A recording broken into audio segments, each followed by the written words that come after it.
Hello and welcome to this week's blog from Maddisons. Well, it's Friday morning and the general election results are in. A huge majority win for the Conservatives. They needed 326 seats to have a majority. At the time of recording this, they are up to 363 seats with 2 seats to be called. And the country is talking about the swing of certain traditional, very, very strong Labour strongholds swinging to the blue, especially in the north, the northwest, where previously it's been a sea of red. It is now that red wall has been broken and blue there. So what's gone on? What's it all been about? Well, many commentators are saying it's one of the most significant election results for many, many years. If you look back at those kind of election results that changed the country and changed many policies, I think the 1945 Attlee election was a biggie, 1979 and the rise of the Thatcher government. And here we have 2019 and Boris Johnson being given a very, very clear mandate to deliver Brexit. And so it's been an interesting election, a strategic election in many ways. Misjudged the mood of the country when it came to Brexit. I think that's what most would feel went wrong with the Labour Party leadership. He was, of course, lots of programmes, TV interviews where he was unable to answer that question on what his policy was on Brexit.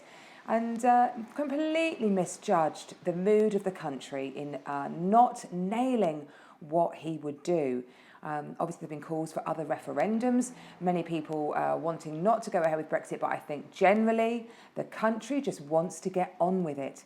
And interestingly, the EU leaders breathed a huge sigh of relief at Boris Johnson's incredible victory.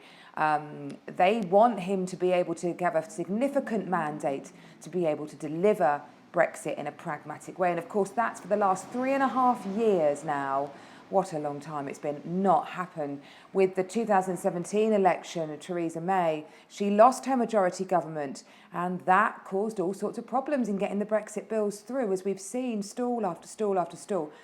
Boris Johnson clearly came out with a very, very decisive argument that he was going to deliver Brexit. And I think whether you voted to leave or remain, you just want to get on with it and stop talking about it and stop all the uncertainty.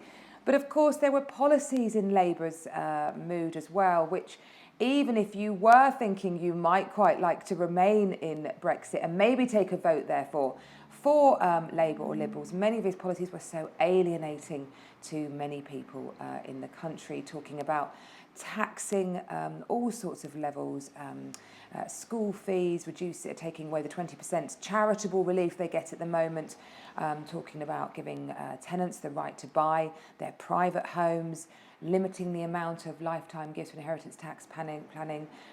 So all sorts of measures which I think meant that whether you wanted to deep down remain or leave, you did not want a Labour government in power. So blue areas became more blue and traditional red heartlands moved to blue.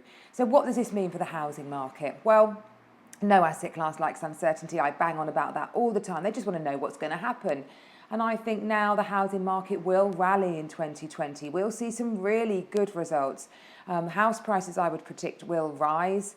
And I think transaction levels will stay relatively constant or slightly rise, but certainly listing levels will come onto the market. And that will really change this current stalling that we have in what many would perceive as a broken housing market. I have many sellers who simply are not motivated to sell enough. And the reason for that, they haven't found their onward purchase. They've stopped looking. There's nothing coming on the market. They think they won't sell theirs anyway, so they're just not looking.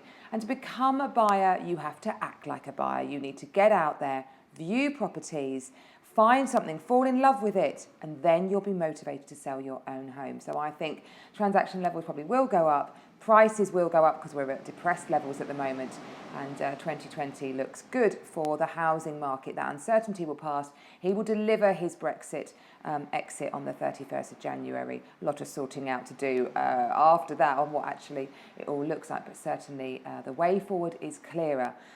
So that's our thoughts on the results of the general election. So if you're thinking you might like to be selling your house in the new year, then one of the first things you need to think about is how to choose the estate agent to entrust with that.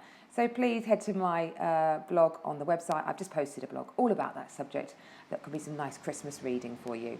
I do hope you enjoy. It's Christmas time. Whatever you're doing this weekend, we do hope you stay dry, stay warm, and are filled with festive cheer. And we'll see you next week. Bye-bye.